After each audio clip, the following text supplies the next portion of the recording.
రాబోయే అసెంబ్లీ ఎన్నికల్లో మళ్లీ ఎమ్మెల్యేగా గెలుస్తానని, ఇథనాల్ ఫ్యాక్టరీకి తాళం వేయకపోతే తన పేరు మార్చుకుంటానని మానకొండూర్ మాజీ ఎమ్మెల్యే రసమయి బాలకిషన్ అన్నారు. ఆదివారం బెజ్జంకి మండల కేంద్రంలో నిర్వహించిన విలేకరుల సమావేశంలో ఆయన మాట్లాడారు. ప్రజల ప్రాణాలతో చెలగాటం ఆడే ఇథనాల్ ఫ్యాక్టరీలను సహించబోమని, ఫ్యాక్టరీ కావాలా వద్దా అన్న దానిపై ప్రజాభిప్రాయం తీసుకుంటామని తెలిపారు. కేసులు పెట్టి భయపెట్టినా వెనక్కి తగ్గేది లేదని స్పష్టం చేశారు. బెజ్జంకి మండలంలో ఇసుక మాఫియా, మట్టి మాఫియా, ఫ్యాక్టరీ మాఫియా ఆగడాలు పెరిగిపోయాయని ఆరోపించారు. ప్రజలు భయాందోళనల మధ్య జీవనం సాగిస్తున్నారని అన్నారు. ఇథనాల్ ఫ్యాక్టరీ ఏర్పాటుకు అధికార పార్టీ ఎమ్మెల్యే సహకరించారని ఆరోపించారు. ఫ్యాక్టరీ యాజమాన్యాలతో ఎమ్మెల్యే మిలాఖతయ్యారని, సోషల్ మీడియాలో వచ్చిన ఆరోపణలపై స్పష్టత ఇవ్వాలని డిమాండ్ చేశారు. ఎమ్మెల్యేకు దమ్ముంటే సొంత నిధులతో అభివృద్ధి చేయాలని అన్నారు. ఫ్యాక్టరీల పాపపు డబ్బుల కోసం ప్రజల ప్రాణాలతో చెలగాటం ఆడితే ఊరుకునేది లేదని హెచ్చరించారు.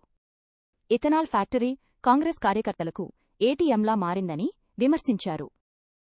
నిన్ను అడగం, మా కృష్ణపూర్ దాకున్న రోడ్డు కూడా నిన్ను అడగం, నీకు అక్కడి నుంచి పోయే రోడ్డు కూడా నిన్ను అడగం, నిన్ను ఏం అడగం సార్, ఇవ్వలే మనం. దయచేసి నువ్వు మంచిగా ఎంజాయ్ చేయి, కానీ మా పానాలు తీసే ఫ్యాక్టరీ మాత్రం సపోర్ట్ చేయం సార్. ఇది ఒక్కటి మేము కోరుకుంటా ఉంటున్నాం. నువ్వేం చేయకపోయినా మేము ఎవ్వరు అడగం, మేము ఏం చెయ్యం. ఒకవేళ మా సర్పంచ్ అంతా నాకే కావాలంటే కూడా చెప్పు, మా వాళ్ళందరూ తీసుకొచ్చి నీకు అప్పచెప్పిపోతా, నీ దండం పెడతా. కానీ ఈ పానాలు తీసే పని చెయ్యకు నువ్వు. నీ ఫ్యాక్టరీ దగ్గర నీ కార్యకర్తలకు చెప్పు, మేము సాక్ష్యాలతో సహా నిరూపించడానికి సిద్ధంగా ఉన్నాం. లెటర్ ప్యాడ్లు రాసుకోపోయి పైసలు తీసుకొచ్చుకున్నారు.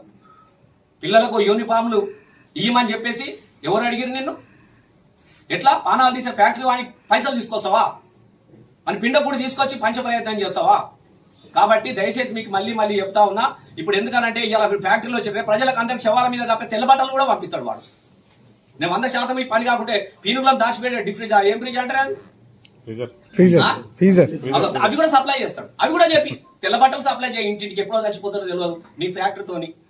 చాలా కాబట్టి ఇప్పటికైనా మానుకోవాలి. నేను ఫ్యాక్టరీ యజమాన్యాన్ని కూడా చెప్తున్నా, మీరు మళ్ళీ మీరు ఆలోచించుకోమని చెప్తా ఉన్నాం. దయచేసి మీరు మానవత్వంతో ఆలోచించమని చెప్తా ఉన్నాం. మీ లాభాల కోసం, మీ ఆర్థికమైనటువంటి వ్యాపారం కోసము దయచేసి మా బెజ్జంకి వాళ్ళ ప్రాణాలు తీయకండి. ఎవరు కూడా నీ ఫ్యాక్టరీ దగ్గర ఎవరు ఒక రూపాయి ఆశించడానికి కోసం మీ ప్రజలు సిద్ధంగా లేరు. ఎవడన్నా బ్రోతలుగాల్లో నీ ఏజెంట్ గాల్లో ఆశపడితే మాకు సంబంధం లేదు. కాబట్టి ఇది మొదటి చర్యగా డెఫినెట్ గా మీకు హెచ్చరిస్తా ఉన్నాం. మళ్ళీ అతి తొందరలోనే మా కార్యాచరణ రూపొందించుకుంటాం. ఫ్యాక్టరీకి వ్యతిరేకంగా మేము పోరాటం చేస్తాం. ఇంకో ఇందాకనే మా గుగ్గిల వాళ్ళు కూడా వచ్చినారు.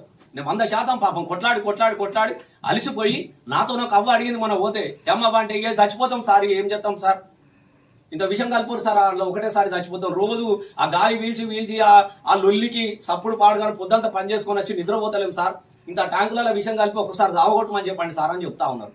ఇదంతా కడు దయనీయమైనటువంటి పరిస్థితుల్లో ఉంటే ఇలా ప్రజలు కూడా పట్టించుకోలేకుండా ఇలా ఫ్యాక్టరీ పైసలు వసూలు చేసుకుంటా మమ్మల్ని ఇబ్బంది పెట్టే ప్రయత్నం చేయొద్దని చెప్పేసి మేము కోరుకుంటా ఉంటున్నాము. ఫ్యాక్టరీ వాళ్ళని హెచ్చరిస్తా ఉన్నాం. ధన్యవాదాలు.